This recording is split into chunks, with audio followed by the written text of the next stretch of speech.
Okay, so we are starting up with a new chapter, structure of atom कर रहे हैं। इसमें से बहुत कुछ हम पहले भी सीख चुके हैं, जैसे कि वैलेंसी क्या है, इलेक्ट्रॉनिक कॉन्फ़िगरेशन क्या है, पॉजिटिव नेगेटिव आयंस क्या है, किस तरीके से वो आपस में आयनिक बॉन्डिंग करते हैं। वो सब हम पहले भी सीख चुके हैं, तो काफ़ी हद तक इस चैप्टर का जो लेटर हाफ है, वो हम लोगों ने कवर कर लिया है।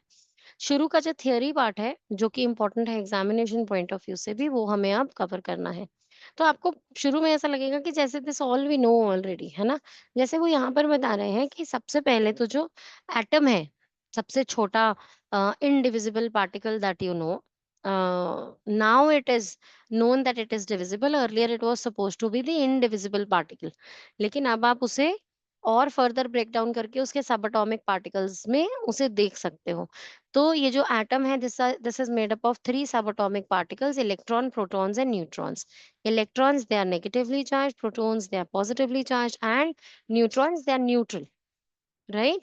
और जो protons and neutrons है, they exist inside the center, the nucleus of the atom, which is positively charged. The nucleus is positively charged. Neutrons are not, है ना? तो जो न्यूक्लियस है वो क्या है? वो पॉजिटिवली चार्ज है। और जो न्यूट्रॉन्स, ये न्यूक्लियस जो है ये पॉजिटिवली चार्ज हुआ, और जो आसपास की शेल्स हैं जिसके अंदर electrons are continuously in motion, वो क्या है? वो नेगेटिवली चार्ज है।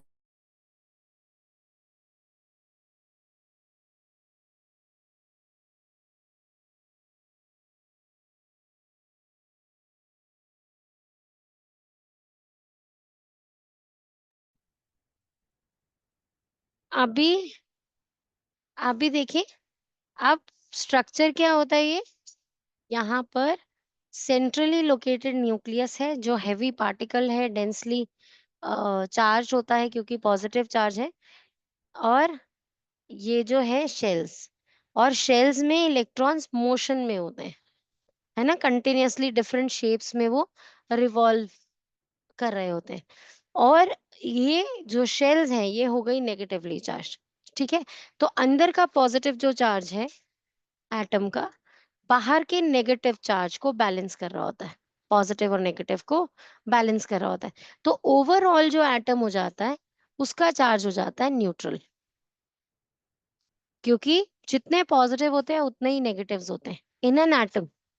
जब एटम डोनेट और एक्सेप्ट करता है इलेक्ट्रॉन्स, तब वो एक आयन में चेंज हो जाता है, और आयंस पे चार्जेस होते हैं पॉजिटिव या negative. Got it or not?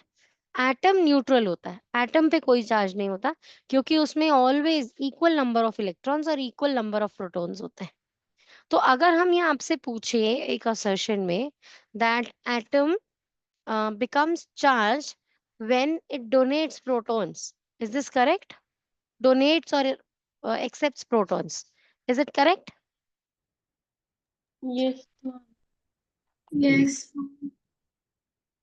Hand raise करो जो जो कह रहे yes ma'am, physically hand raise करो। ठीक है, तो सभी कह रहे हैं ना कि करेक्ट है, जबकि ये बिल्कुल इनकरेक्ट है, क्योंकि आपने ये मिस कर दिया। मैंने कहा दे आर गेनिंग और डोनेटिंग प्रोटॉन्स, नेवर। न्यूक्लियस के अंदर से कुछ भी कभी भी डोनेट या एक्सेप्ट नहीं होता, न्यूक्लियस के अंदर से नहीं निकलता है। इट इज डोनेशन और एक्सेप्टेंस ऑफ इलेक्ट्रॉन्स, जो कि शेल्स में है। तो एटम, आर्या मेरी आवाज आ रही है?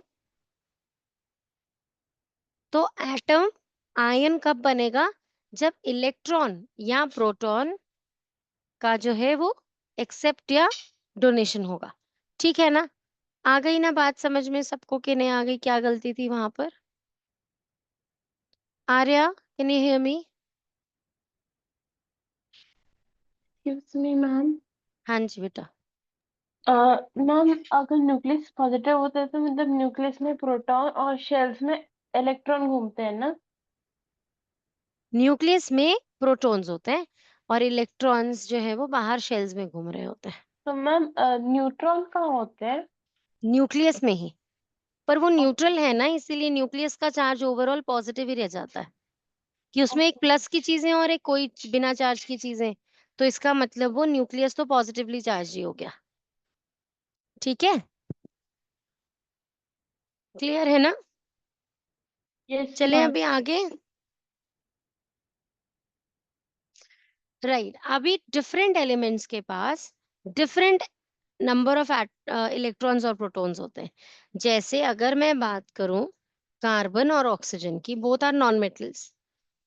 Carbon comes at the number, hydrogen, helium, lithium, beryllium, boron, carbon, number 6.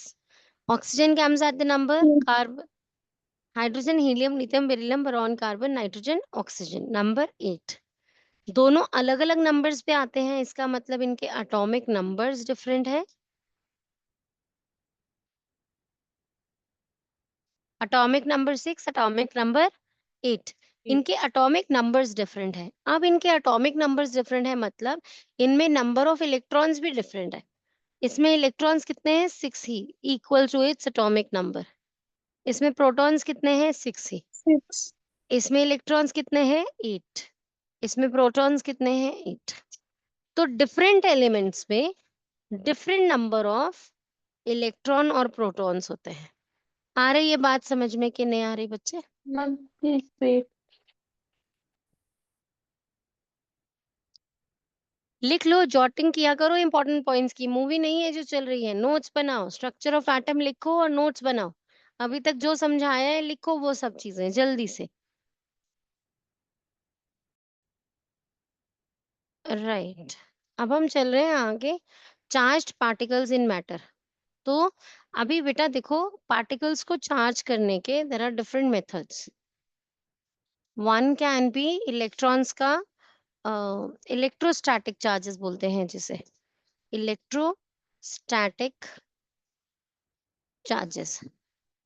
अभी क्या होता है electrostatic charges? The charges gets transferred on the other body, मतलब इलेक्ट्रॉन्स ट्रांसफर हो जाते हैं एक बॉडी से दूसरे बॉडी पर, और इलेक्ट्रॉन्स की उस मूवमेंट से एक के पास इलेक्ट्रॉन ज्यादा हो जाते हैं, एक के पास डेफिसिट हो जाते हैं, जिससे कि डिफरेंट चार्जेस ऑक्यूपाई हो जाता है ऑब्जेक्ट पे।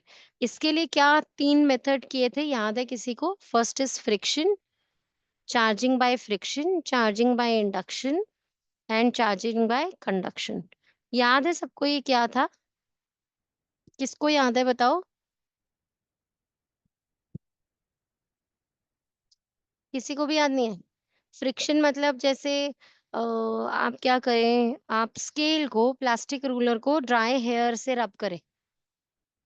जब आप प्लास्टिक स्केल को, रूलर को ड्राई हेयर से रब करते हो तो क्या होता है? उस स्केल से फिर पेपर बिट्स उठाने की कोशिश करते हैं, उठ जाते हैं ना। 8th में किया था ना ये चैप्टर, कौन सा, सम नेचुरल फिनोमिना। उसमें देखा था कि फ्रिक्शन से आप चार्जेस को ट्रांसफर कर सकते हो रबिंग से। तो एक मेथड था वो कि आप रब करो दो ऑब्जेक्ट्स, एक में से इलेक्ट्रॉन्स दूसरी तरफ ट्रांसफर हो जाएंगे। जहां इलेक्ट्रॉन्स एक्सेस हो जाएंगे वहां नेगेटिव चार्ज हो जाएगा, जहां डेफिसिट हो जाएगा वहां पॉजिटिव चार्ज हो जाएगा। ठीक है, तो that is how you can make a body charge. Next induction क्या था, याद है किसी को? कौन बताएगा what is induction? Ma'am heating it. Heating से चार्जेस कैसे आएंगे बेटा?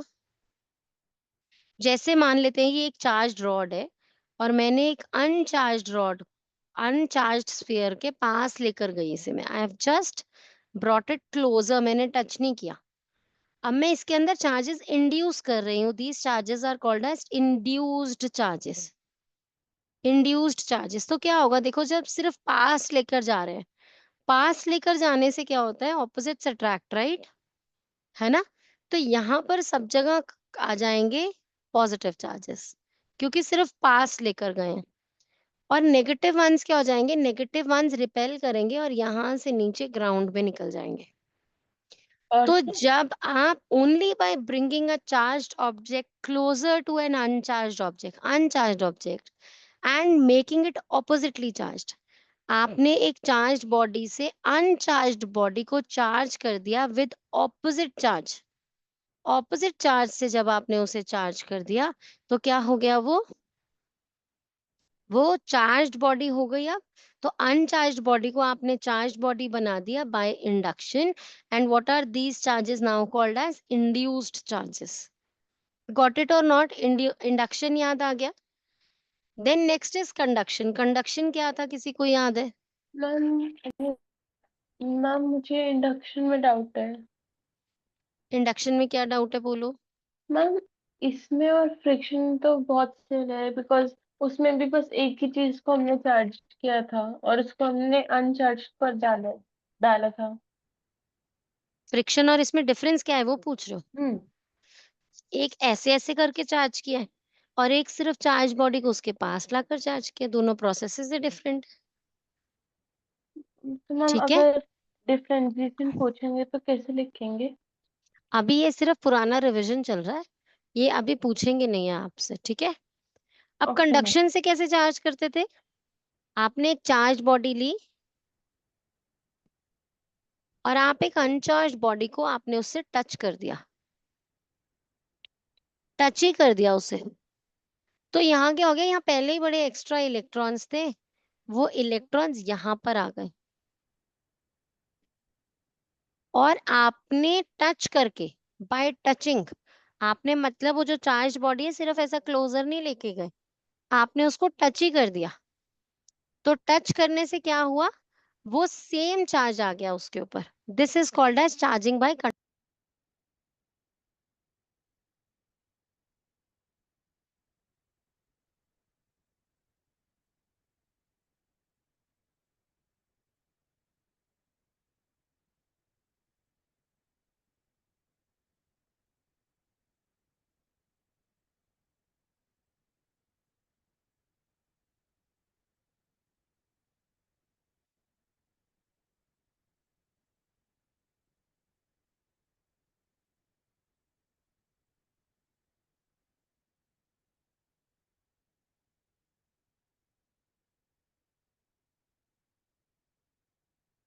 Ma'am I understood.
Okay, so this is discovery of electron now that we need to discuss. How was this electron discovered? This is a very interesting thing. ये setup जो है ये complete बना हुआ नहीं है यहाँ पर। तो इसको समझते हैं पहले ठीक से अच्छे से।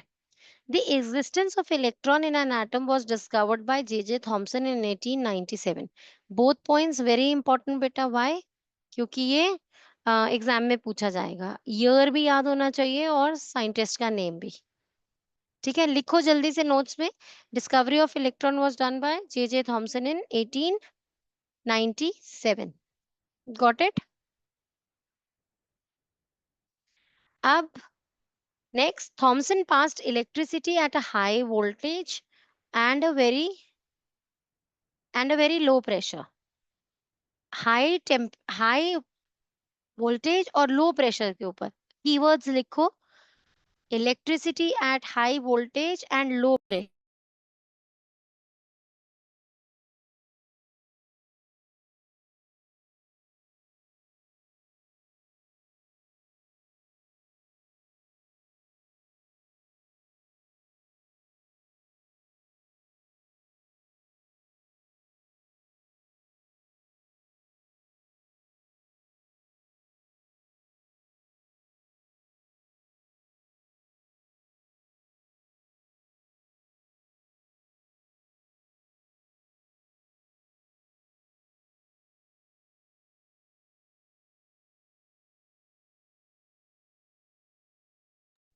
Noted बच्चे?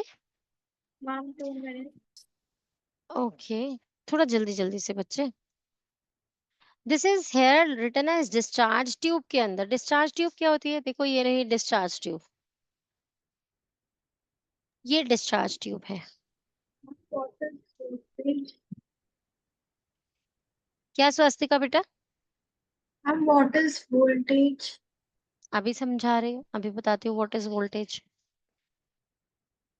मैम सबसे हाँ जी, मैम पॉजिटिव रॉड को एनोड बोलते हैं ना?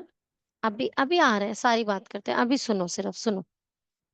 तो सबसे पहले देखो बेटा, ये एक डिस्चार्ज ट्यूब थी, मतलब एक ग्लास ट्यूब थी, जिसके अंदर ये सेटअप कंप्लीट नहीं है। यहाँ पर एक एक पंप लगाया गया, वैक्यूम का पंप, जिसने अंदर लो प्रेशर क्रिएट किया। लो प्रेशर कैसे क्रिएट करो किया होगा? लो प्रेशर मतलब यहाँ से एयर को सक इन कर लिया, एक एयर यहाँ एक गैस फिल की और उसे मैक्सिमम यहाँ से सक कर लिया, तो बहुत कम गैस अंदर रह गई। जब गैस बहुत कम होगी तो लो प्रेशर कंडीशंस क्रिएट हो जाएंगी ना बेटा, अंदर लो प्रेशर हो जाएगा ना, क्योंकि जब बॉटल के अंदर गैस बहुत ज्यादा हो जाती है तब हम कहते हैं हाई प्रेशर है। तो गैस जब कम हो जाएगी तो लो प्रेशर होगा।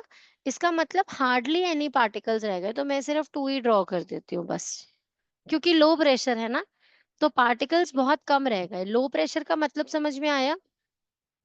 Yes ma'am. हाई वोल्टेज मतलब कि करंट बहुत हाई अमाउंट में ट्रांसफर हो रहा था, मतलब जैसे बहुत बहुत हाई करंट इसमें से पास किया, दैट इज हाई वोल्टेज।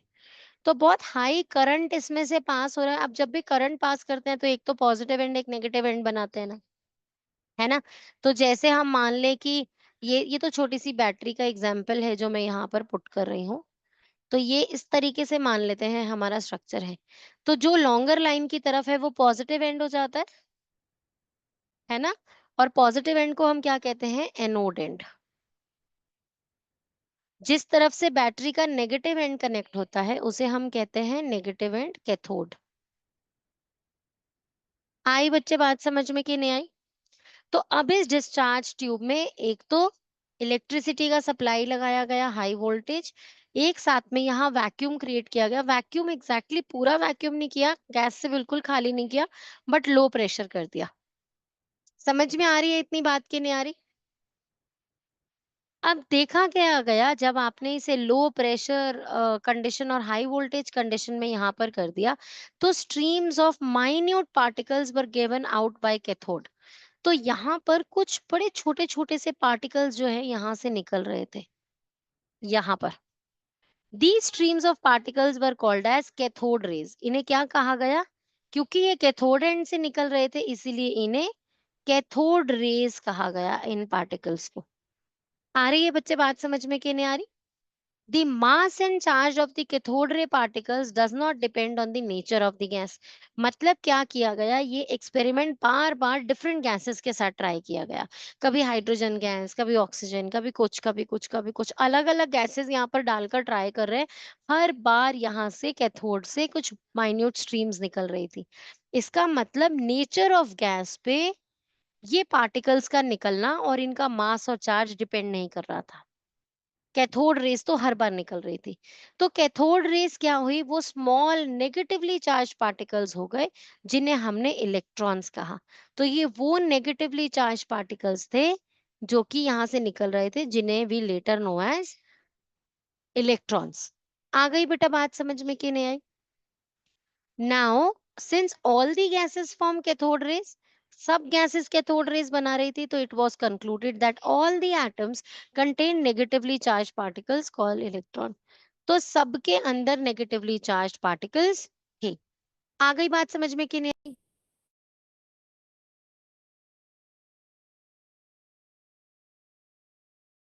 चले अभी आगे, नोट करना है इसको, जल्दी यस से इन सब मैम। कंडीशंस को नोट कर लो।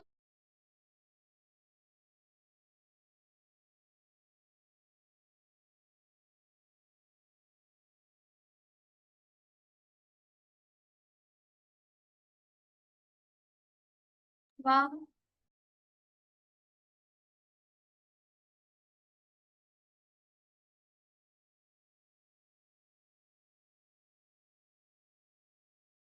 मैम हाँ जी बेटा जी।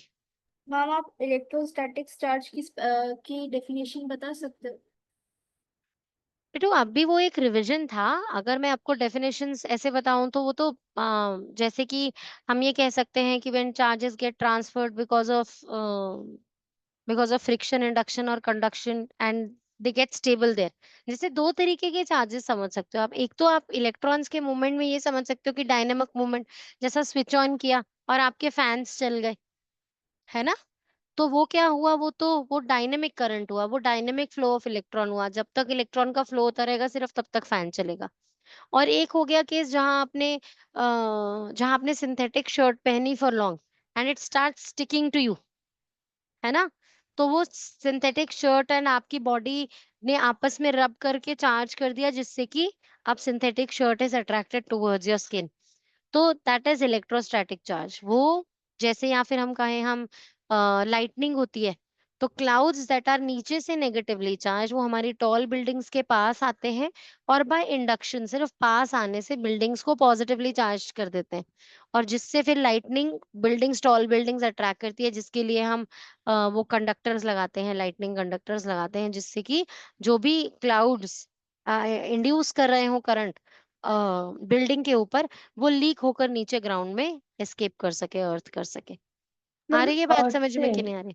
अर्थिंग। अर्थिंग, राइट, अर्थिंग करते हैं, अर्थिंग कंडक्टर्स लगाते हैं बिल्डिंग्स पे, है ओके। ना? तो इसकी डेफिनेशन करने की जरूरत नहीं है, सिर्फ एग्जाम्पल्स क्लियर होने चाहिए।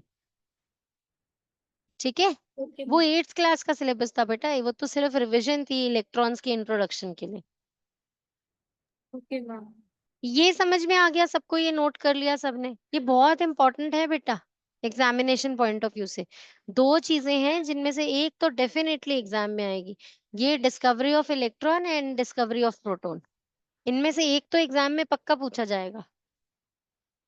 चलें अभी आगे।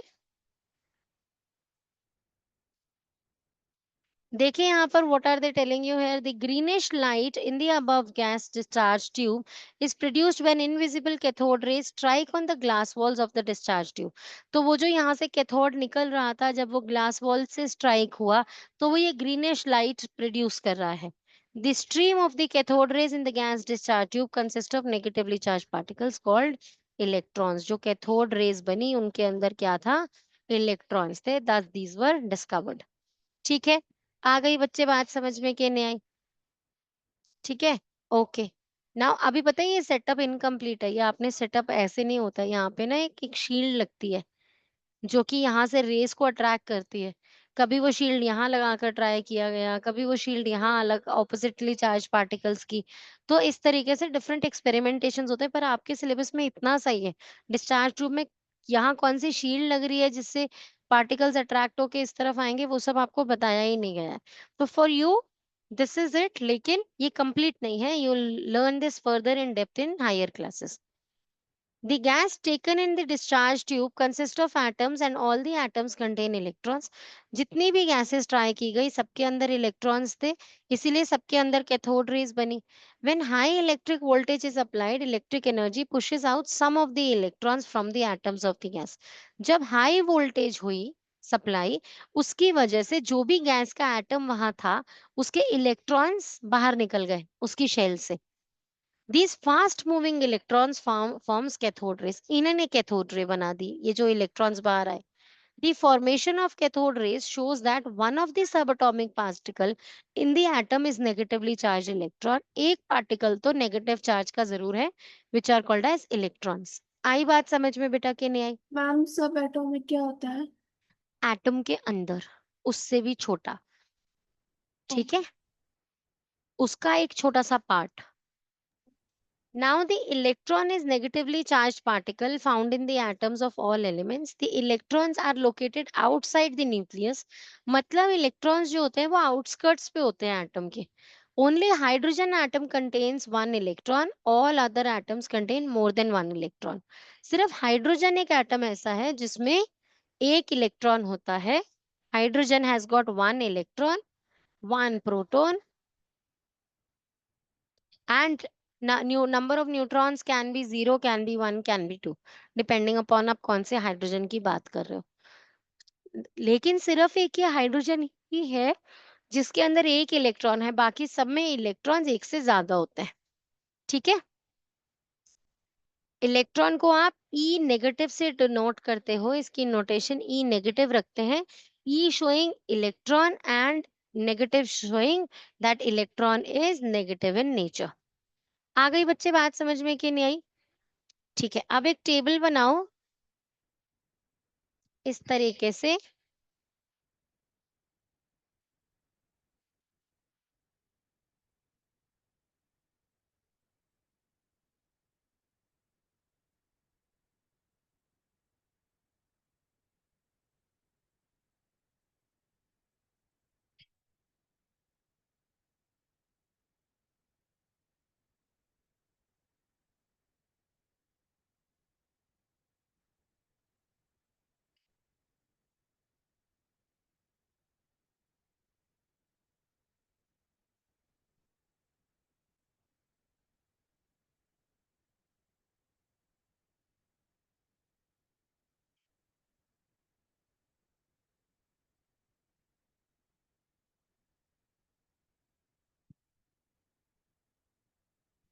इस तरीके से एक टेबल बनाओ बेटा. इलेक्ट्रॉन्स और प्रोटॉन्स लिखो, एब्सोल्यूट मास, relative mass, absolute charge, relative charge.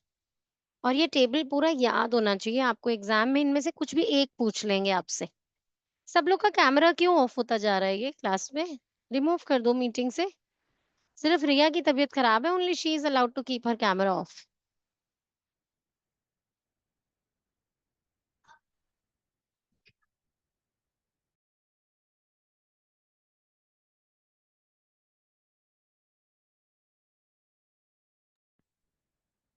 देखो बच्चे, mass of electron is about 1/1840 of the mass of hydrogen atom, which is the atom of the lowest mass. Hydrogen का मास सबसे छोटा होता है एलिमेंट्स में, इससे छोटा किसी का मास नहीं है. लेकिन हाइड्रोजन के मास को भी अगर आप 1840 से डिवाइड कर दो और फर्दर इतना छोटा कर दो, 1840 से डिवाइड कर दो, तो वो बन जाता है एक इलेक्ट्रॉन का चार्ज. आ रही है बच्चे बात समझ में कि नहीं आ रही? तो एज्यूम कर पा रहे हो कितना छोटा होगा इलेक्ट्रॉन? कितने छोटे चार्ज का होगा इलेक्ट्रॉन? बोलो सानवी. हम, उसके उस इसके वेट का नहीं होगा? आपने बोला था कि 1/1840 उसका चार्ज होगा. मास, मास, ओके. मास.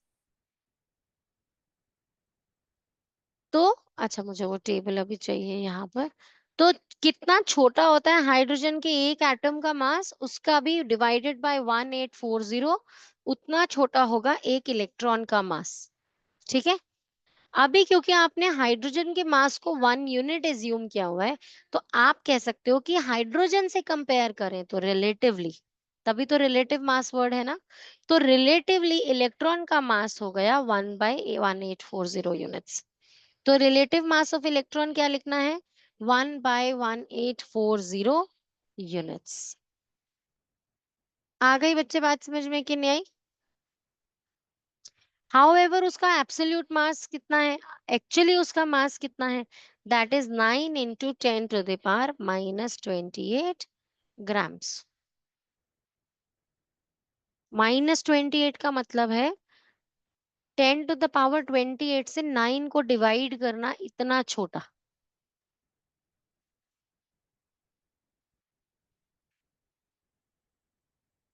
चले अभी आगे. अब उसका मास इतना स्मॉल हो गया, इतना स्मॉल हो गया कि नेग्लिजिबल हो गया.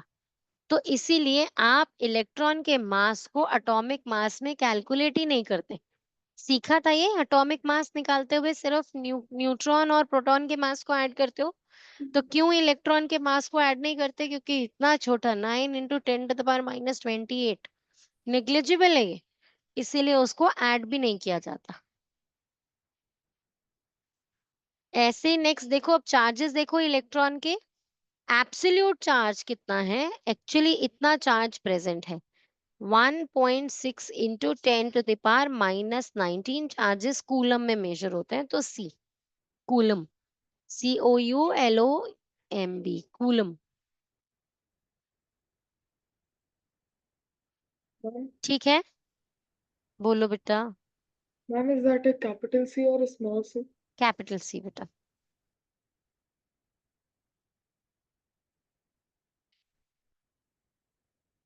अच्छा, अब मैं आपको एक टर्म यहाँ सिखाने जा रही हूँ which is called as quantization. What is quantization? सुनो ध्यान से। आप मुझे एक बात बताओ, क्या आप कभी मैचस्टिक लेने जाओ तो आप शॉपकीपर अंकल को ये कह सकते हो कि आप मुझे 10 मैच स्टिक्स निकाल के दे दो, मैच बॉक्स?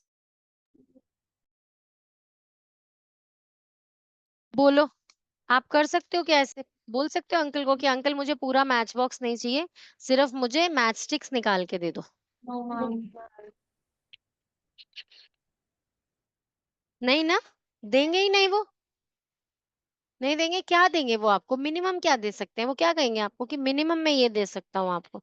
मिनिमम क्या दे पाएंगे? जितने डब्बे में है, डब्बा मतलब एक मैच बॉक्स? एक मैच बॉक्स में है।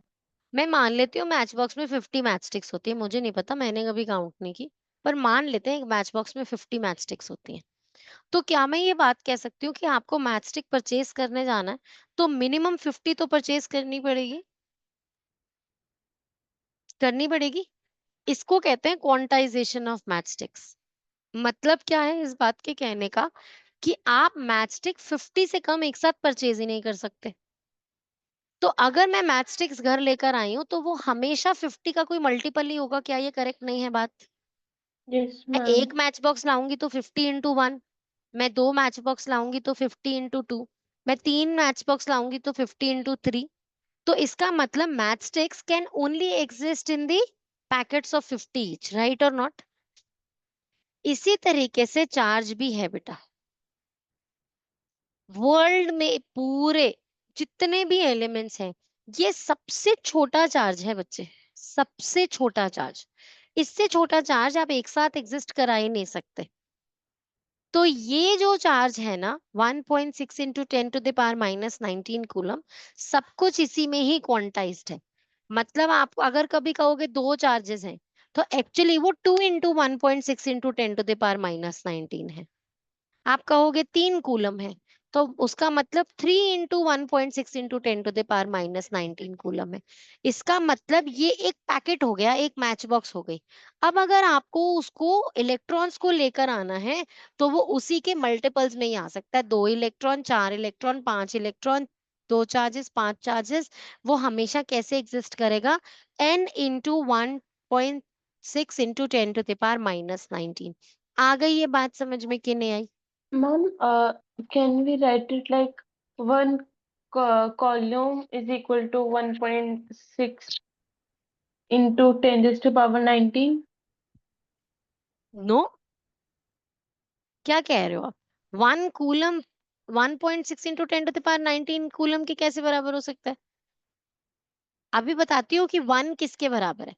जब मैंने आपको ये बात कह दी कि 50 matchstick is the minimum thing you can buy, तो हमने उस 50 मैचस्टिक को क्या नाम दे दिया? एक मैच बॉक्स, या फिर उसे नाम दे दिया 1 यूनिट। तो अब ये एक मैच बॉक्स को मैं 50 मैच स्टिक थोड़ी गिनती हूँ, मैं 1 मैच बॉक्स गिनती हूँ। 2 match Okay. Box, 3 match box, 4 match box.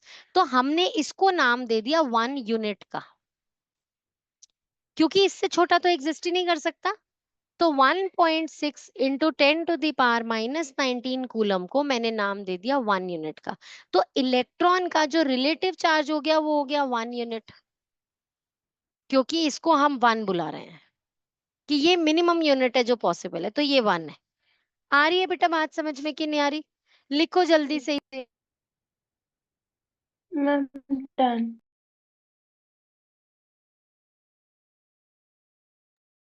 Ma'am done.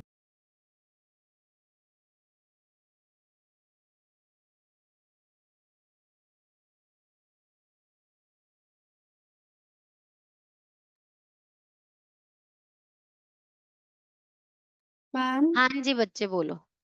Ma'am relative charge का तो -1 यूनिट दे रखा है ना।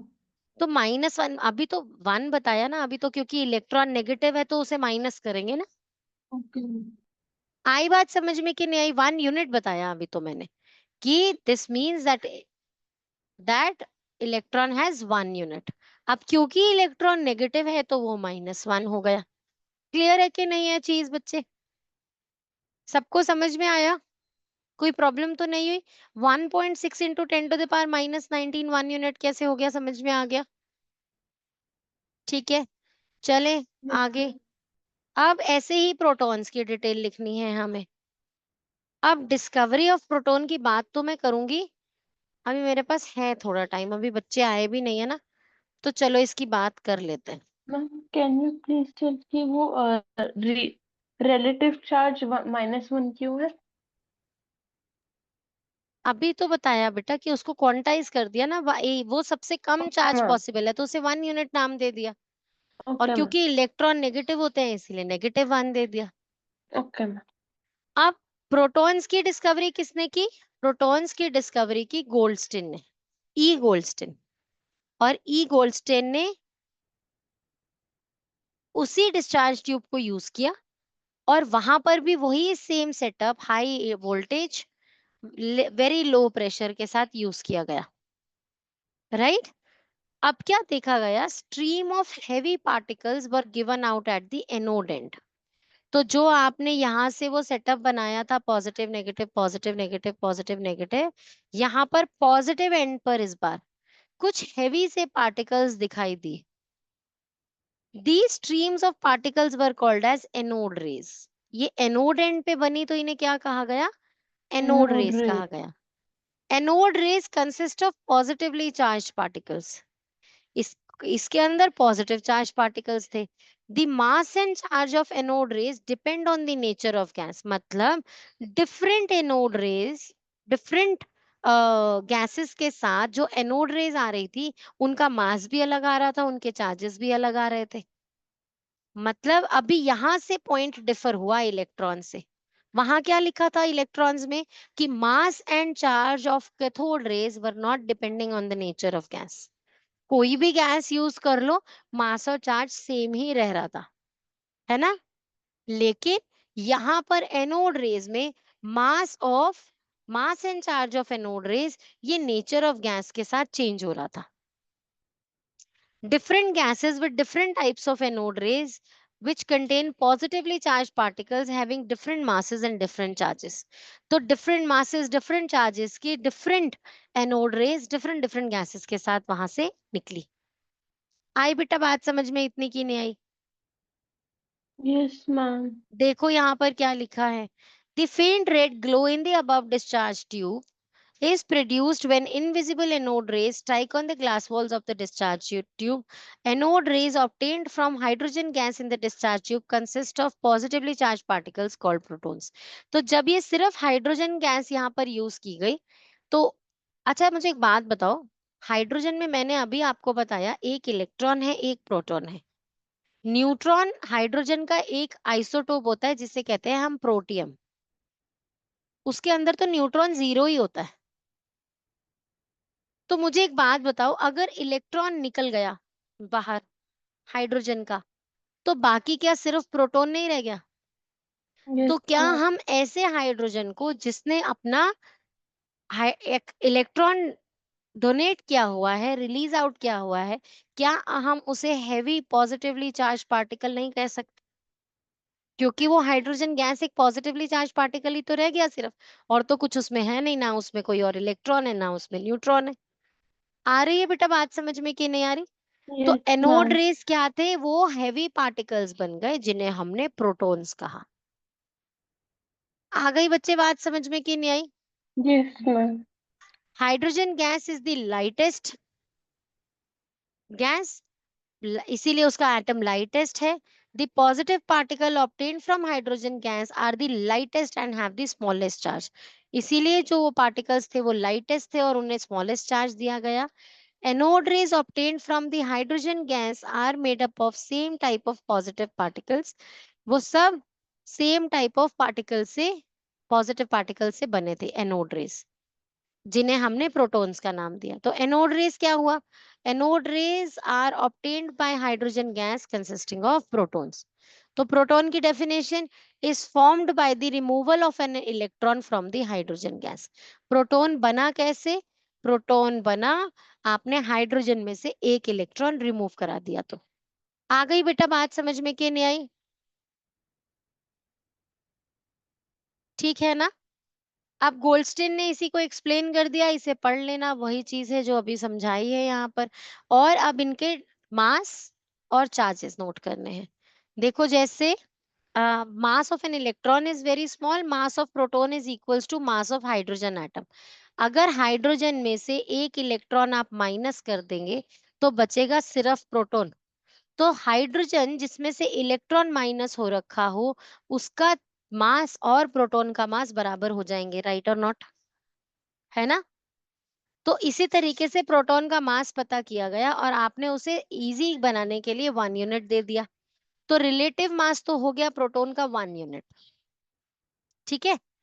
नाउ अगर आप उसे कंपेयर करो the mass of proton with the mass of electron, तब वो 1840 टाइम्स ऑफ एन इलेक्ट्रॉन है. देखो क्या था, ध्यान से समझो. 1/1840 times one what, one one hydrogen atom. आपने एक हाइड्रोजन एटम के मास का जब डिवाइडेड बाय 1/840 किया था, तब आपको मास ऑफ एन इलेक्ट्रॉन मिला था. राइट? अब वो कह रहे हैं ये मास ऑफ इलेक्ट्रॉन को जब आप 1840 टाइम्स कर दो तो आपको मास ऑफ 1 प्रोटॉन मिलता है. तो देखो इसको इससे कट कर दोगे तो 1 हाइड्रोजन का मास ही तो बचा. आ रही है बेटा बात समझ में कि नहीं आ रही? तो इसका मतलब ऐसे कैलकुलेट करोगे तो ये हो गया relative absolute mass of a proton. उस टेबल में फिल करो जहां प्रोटॉन्स लिखा था. Absolute mass 1.6 into 10 to the power minus 24, relative mass 1 unit. Okay ma'am. Ma'am relative mass तो 184 इंटू इलेक्ट्रॉन नहीं होगा? नहीं बेटे, उसको सॉल्व करोगे तो 1 यूनिट ही तो आएगा. Okay ma'am. 1840 टाइम्स कर दोगे इसको तो फिर 1 यूनिट ही तो आएगा, 1 हाइड्रोजन का ही. Okay ma'am. ऐसे ही चार्ज देखो, charge of an electron and proton they are equal but opposite, इसीलिए it is the same 1.6 into 10 to the power minus 19 of positive charge. इतना छोटा कि 1.6 को ये इतने 19 zeros के साथ आपने डिवाइड किया है, तो जो चार्ज आपको मिला है that is the charge on 1 electron and 1 proton both. तो ये क्या हो गया? ये एब्सोल्यूट चार्ज हो गया. और रिलेटिव चार्ज +1, क्योंकि ये अगेन क्वांटाइज्ड है, ये सबसे छोटा पॉजिटिव चार्ज पॉसिबल है. आ गई बच्चे बात समझ में कि नहीं आई?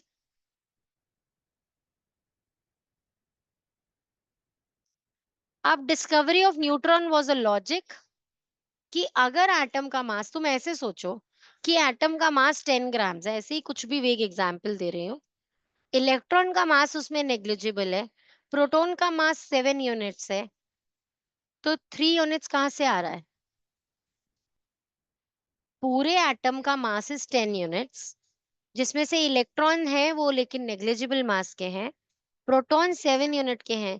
तो इसका मतलब कोई तो और सब एटॉमिक पार्टिकल जरूर है जिसका वो 3 यूनिट्स मास है. लॉजिक नहीं है क्या? न्यूट्रॉन. Yes ma'am. तो अब लेकिन वो चार्ज तो कोई नहीं है, क्योंकि atom all together neutrally charge है, बराबर प्रोटॉन बराबर इलेक्ट्रॉन है. तो चार्ज न्यूट्रल ही रखना है. इसका मतलब अब जो एक्स्ट्रा सब एटॉमिक पार्टिकल है वो न्यूट्रली चार्ज होगा. इज दैट करेक्ट और नॉट? आ रही है सबको बात समझ में कि नहीं आ रही? क्यों कंक्लूड किया गया कि neutrons are negative neutrally charge? क्योंकि चार्ज तो ऑलरेडी इलेक्ट्रॉन और प्रोटॉन बैलेंस कर चुके हैं एटम को न्यूट्रल बनाने के लिए। तो अब जो एक्स्ट्रा सब एटॉमिक पार्टिकल है वो क्या होगा? वो न्यूट्रल होगा। और उसका मास कैसे पता चला कि कुछ और चीज जरूर है? बाय एटॉमिक मास, की एटम का मास तो ज्यादा आ रहा है, प्रोटॉन का मास तो कम है, इसका मतलब कुछ तो और जरूर है। इस कुछ तो और वाले लॉजिक से डिस्कवर किया जेम्स चैडविक ने 1932 में न्यूट्रॉन। आ गई बात समझ में कि नहीं आई? ठीक है, विद दिस देखा जाए तो दिस चैप्टर इज 95% ओवर। ये मुझे अब दो मॉडल्स बताने हैं आपको, one is this Thompson model and Rutherford model. उसके बाद जो आपने मॉडल सीख रखा है उसका तो नाम ही है नील बोहर मॉडल। तो वो तो आपको ऑलरेडी आता है कि इलेक्ट्रॉन्स कहाँ घूम रहे हैं, प्रोटॉन्स और न्यूट्रॉन्स कहाँ हैं। तो वो था नील बोहर मॉडल। तो मुझे अब आपको सिर्फ दो मॉडल्स बताने हैं, one is Rutherford model, another is Thompson model, और ये चैप्टर कंप्लीट हो जाएगा फिर। तो इसे अच्छे से पढ़ना बेटा, चैप्टर को रीड करना, खास करके जहां पर नील बोहर का मॉडल डिस्कस हो जाए उसके बाद से। और वो पूरा कंटेंट क्योंकि आप पहले ही समझ चुके हो तो उसे रिवाइज करके आना। ओके, चलो बाय बाय फॉर नाउ बच्चा। नेक्स्ट पार्ट जल्दी से आ जाओ, कैमरास ऑन करो।